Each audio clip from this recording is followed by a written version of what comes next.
Movie की शुरुआत में हमें 1945 का एक सीन दिखाया जाता है जब सेकेंड वर्ल्ड वॉर खत्म हो चुका था। यहाँ पर दो पायलट एक फाइटर प्लेन में बैठकर वापस अपने देश की तरफ जा रहे थे। इसी बीच इनका प्लेन एक ड्रैगन ट्रायंगल वाले आइलैंड से होकर गुजरता है। अचानक से इनके प्लेन के शीशे पर एक पक्षी आकर टकराता है और वो मर जाता है। जब तक ये दोनों पायलट कुछ समझते तब तक इनके प्लेन के ऊपर बहुत सारे बर्ड्स आकर टकराने लगते हैं, जिसकी वजह से इनका प्लेन क्रैश हो जाता है। अब ये दोनों पायलट अपनी जान बचाने के लिए पैराशूट से प्लेन से नीचे कूद जाते हैं। इनमें से एक पायलट तो सेफली आइलैंड पर उतर जाता है, लेकिन दूसरा अभी भी हवा में था जब इस समुद्र के अंदर से अचानक से एक बहुत ही बड़ा जायंट क्रोकोडाइल निकलता है और उस पायलट को खा जाता है और वापस पानी में चला जाता है। दूसरा पायलट ये सब देखकर घबराकर जंगल में भागता है। सीन बदलता है और अब हम प्रेजेंट का सीन देखते हैं, जहाँ पर एक पैसेंजर प्लेन इसी ड्रैगन ट्रायंगल वाले आइलैंड से होकर गुजरता है। इस फ्लाइट में एक लिन नाम का आदमी था जो अपनी बेटी यी को एक लड़के से बात करता हुआ देख लेता है, और जब वो इसके बारे में अपनी बेटी से पूछता है तो वो उससे बहुत रूडली बात करती है। दरअसल इन दोनों बाप बेटियों के बीच में बिल्कुल भी नहीं बनती थी। जब ये अचानक से ये प्लेन हिलने लगता है, लोग काफी घबरा जाते हैं। प्लेन के पायलट प्लेन को कंट्रोल करने की कोशिश करते हैं, लेकिन जब ये अचानक से इस प्लेन से भी बहुत सारे बर्ड्स आकर टकराने लगते हैं, जिसकी वजह से ये प्लेन भी कंट्रोल से बाहर हो जाता है।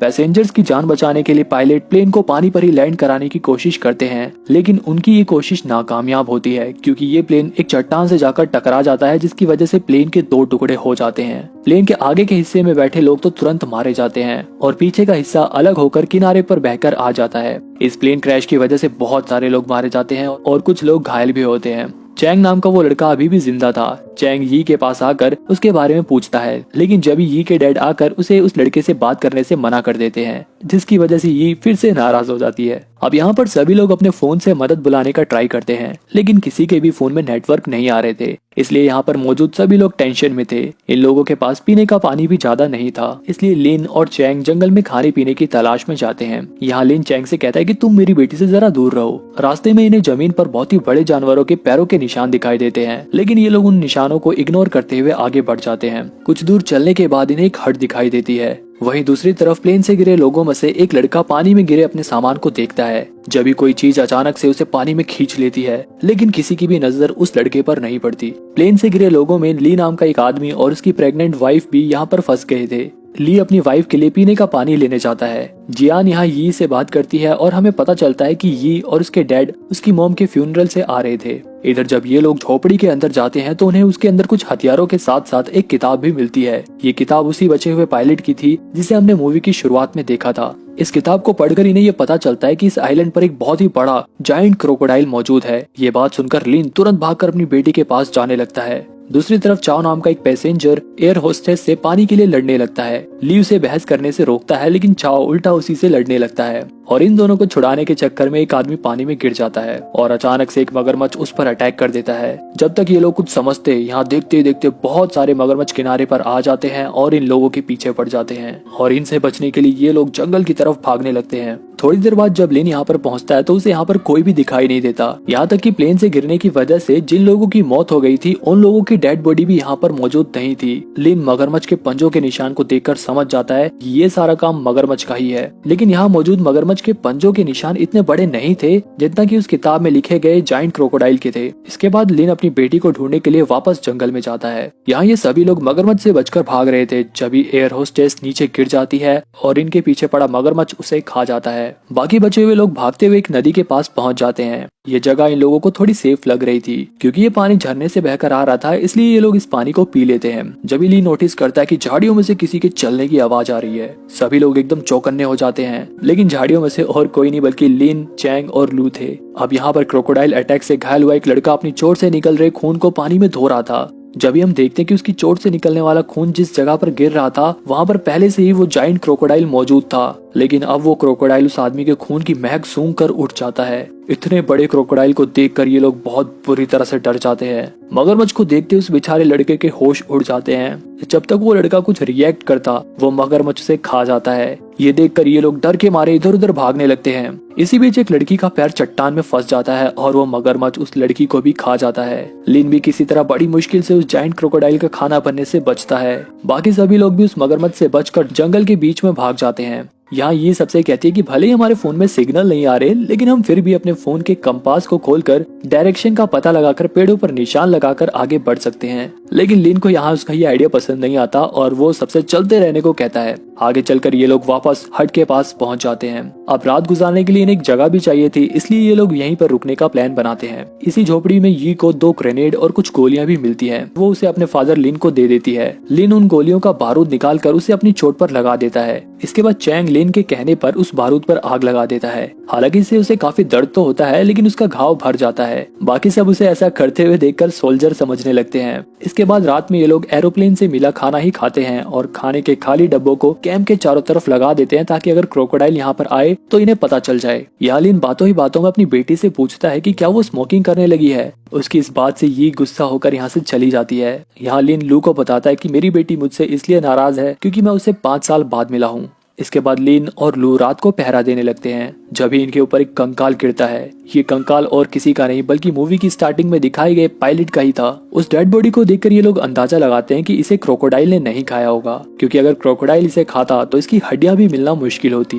अगले दिन लिन अकेले ही जंगल में खाना इकट्ठा करने चला जाता है। दूसरी तरफ एक लड़की फैंग और चाओ भी जंगल में आ जाते हैं। फैंग अपने फोन से इस जंगल की वीडियो बनाने में लगी होती है। जब भी उसके फोन की बैटरी डेड हो जाती है। इसी बीच उसका पैर एक चिपचिपी चीज पर पड़ता है, जिसे छुड़ाने के चक्कर में वो लिक्विड उसके पूरे शरीर पर लग जाता है, क्योंकि ये चिपचिपा लिक्विड यहाँ पर चारों तरफ फैला हुआ था। अब फैंग इस लिक्विड को छुड़ाने के लिए पानी ढूंढने लगती है। यहाँ हमें पता चलता है कि ये चिपचिपा लिक्विड एक बहुत ही बड़ी मकड़ी का है। वहीं जब यी और चैंग सोकर उठते हैं और वो जैसे ही झोपड़ी से बाहर निकलते हैं, जब ही उनकी नजर एक बहुत ही बड़े स्पाइडर पर पड़ती है। ये बड़ी सी स्पाइडर उसी हट के ऊपर सो रही थी जिसके अंदर ये सभी लोग सो रहे थे।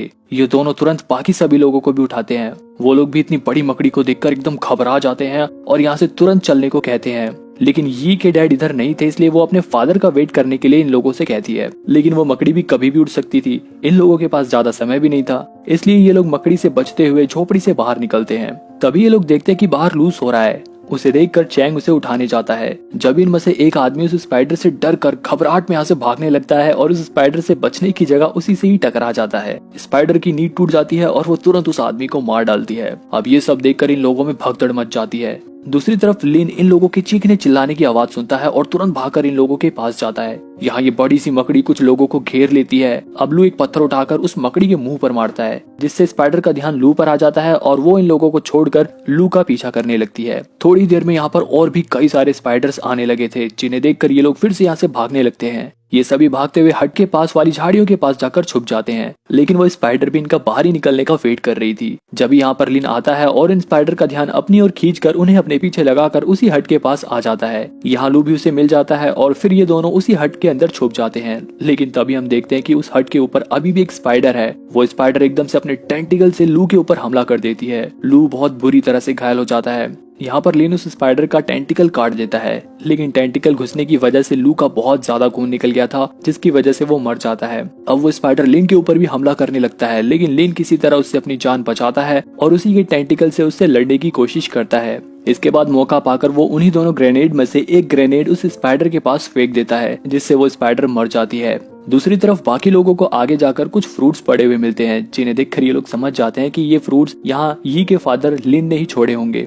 इसके बाद आगे चलकर इनके सामने एक छोटी सी नदी पड़ती है। जियान और बाकी 2 लोग तो नदी पार कर लेते हैं, लेकिन जब तक चैंग वो रिवर पार करता तभी वहाँ पर क्रोकोडाइल आ जाता है। लेकिन जैसे ही वो क्रोकोडाइल चैंग को खाता, जब ही मौके पर यहाँ पर लिन आकर चैंग को बचा लेता है और बाद में बड़ी चालाकी से वो उस मगरमच्छ को वापस नदी में ही पहुंचा देता है। अब यहाँ पर यी को अपने फादर की इम्पोर्टेंस को पता चलता है और वो अपने फादर को प्यार से गले लगा लेती है। वहीं दूसरी तरफ फैंग और चाओ पानी के पास पहुंच जाते हैं। यहाँ पहुंचकर फैंग उस नदी में घुसकर अपने शरीर पर लगे लिक्विड को धोने लगती है। जब उसे पानी में कुछ गिरने की आवाज आती है, लेकिन ये दोनों उस आवाज पर ज्यादा ध्यान नहीं देते। यहाँ हमें पता चलता है कि वो आवाज उसी मगरमच्छ की ही थी। वो मगरमच्छ इनकी तरफ बढ़ता है और एकदम से फैंग का एक पैर दबोच लेता है। फैंग चाओ से मदद मांगती है, लेकिन चाओ उसकी मदद करने की बजाय उसको लात मारकर मगरमच्छ के पास ढकेल देता है, जिससे मगरमच्छ का काम तो आसान हो जाता है और वो फैंग को मार डालता है। इधर लिन को वो क्रैश प्लेन मिल जाता है जो मूवी की स्टार्टिंग में हमें दिखाया गया था। प्लेन को चेक करने पर इन्हें इसमें ऐसी चीजें मिलती हैं जिसे देखकर ये लोग समझ जाते हैं कि प्लेन का इस्तेमाल न्यूक्लियर वेपन्स को ट्रांसपोर्ट करने के लिए किया जाता था और इसी के रेडिएशन की वजह से यहाँ के मगरमच्छ और मकड़ियाँ इतनी बड़ी बड़ी हो गई हैं।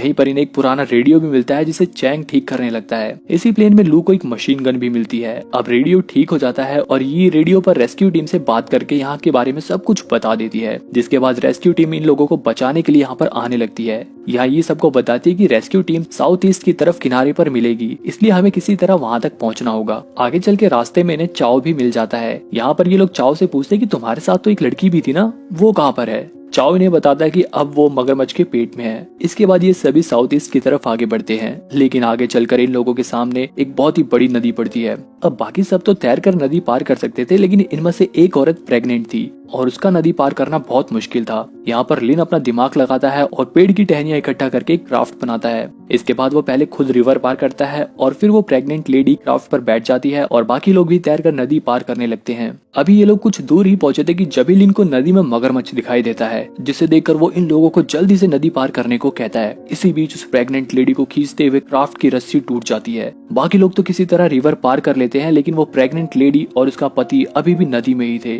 अब ली अपनी बेबी को बचाने के लिए उस राफ्ट को किनारे की तरफ धक्का देता है और उस मगरमच्छ का ध्यान भटकाने के लिए और अपनी बीवी और बच्चे की जान बचाने के लिए वो खुद उस मगरमच्छ का खाना बन जाता है। अब जियान तो किनारे पर पहुंच जाती है, लेकिन वो मगरमच्छ दोबारा से इन लोगों के ऊपर हमला करने के लिए बढ़ता है। यहाँ पर लिन उस मशीन गन से मगरमच्छ के ऊपर गोलियों की बौछार करने लगता है, लेकिन मगरमच्छ के ऊपर तो गोलियों का जैसे कुछ असर ही नहीं हो रहा था। इधर भागते हुए चाओ नीचे जमीन पर गिर जाता है, जिसे देखकर ये उसकी मदद करने के लिए आती है, लेकिन चाओ उसी को खींचकर मगरमच्छ की तरफ ढकेल देता है। अब वो क्रोकोडाइल उसके ऊपर हमला करने ही वाला था कि जब यहाँ पर लिन फिर से आकर मगरमच्छ के ऊपर फिर से गोलियों की बौछार करने लगता है। मौका पाकर ये साइड हो जाती है, लेकिन इसी बीच फायरिंग के दौरान एक गोली चाओ के पैर में जाकर लग जाती है, जिसकी वजह से वो दौड़ नहीं पाता और उसकी किस्मत इतनी खराब थी कि उसी वक्त उसे हार्ट अटैक भी आ जाता है, जिसकी वजह से वो नीचे गिर जाता है। वो मगरमच्छ आता है और चाओ को खा जाता है और यहाँ पर उसे उसके कर्मों का फल भी मिल जाता है। अब बस ये 4 लोग बचे थे, लेकिन यहाँ पर हम देखते हैं कि यी का जैकेट उस मगरमच्छ की पूंछ में फंस जाता है और वो मगरमच्छ उसे लेकर अपनी गुफा की तरफ चला जाता है।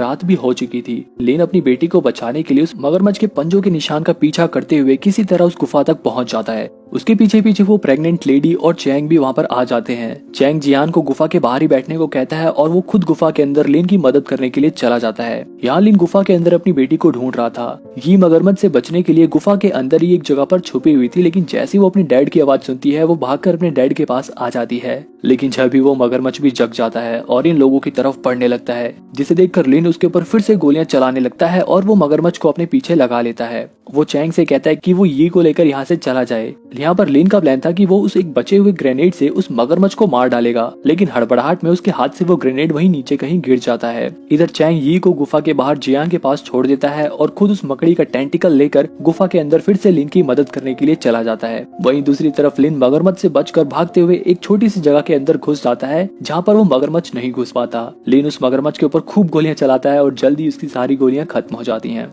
अब चैंग भी गुफा के अंदर आ जाता है, जिसे देखकर लिन उसे कहता है कि तुम सबसे पहले उस ग्रेनेड को ढूंढो। थोड़ी देर में चैंग को वो ग्रेनेड मिल जाता है। लिन उससे कहता है कि वो उस ग्रेनेड को मगरमच्छ के पास फेंक दे, लेकिन चैंग जानता था कि अगर उसने ग्रेनेड को मगरमच्छ के पास फेंका तो मगरमच्छ के साथ साथ लिन भी मारा जाएगा। इसलिए वो मगरमच्छ का ध्यान अपनी तरफ करके वहाँ से भागने लगता है। चैंग जैसे ही लिन से थोड़ा दूर जाता है, वो ग्रेनेड का पिन निकाल कर मगरमच्छ के पास फेंक देता है, जिसके धमाके से वो मगरमच्छ बहुत बुरी तरह से घायल हो जाता है। अब ये दोनों फाइनली थोड़ी राहत की सांस लेते हैं, क्योंकि उन्हें ऐसा लगता है कि अब तो मगरमच्छ मर गया होगा। अब लिन चैंग के ऊपर गुस्सा भी नहीं होता, क्योंकि अब वो उसे समझने लगा था और अब ये दोनों साथ में बाहर जाने लगे थे। तभी वो मगरमच्छ उठकर फिर से इनके ऊपर हमला करता है। लिन तुरंत चैंग से मकड़ी का टेंटिकल लेकर उस मगरमच्छ का पेट चीर कर उसे मार डालता है और यहीं पर उस मगरमच्छ का काम तमाम हो जाता है। इसके बाद ये दोनों उस गुफा से बाहर आ जाते हैं। ये अपने फादर को देखकर बहुत खुश होती है। अब वो दोनों साउथ ईस्ट की तरफ पहुंच जाते हैं और सुबह होते ही रेस्क्यू टीम यहाँ पर पहुंच जाती है और वो इन लोगों को रेस्क्यू कर लेती है।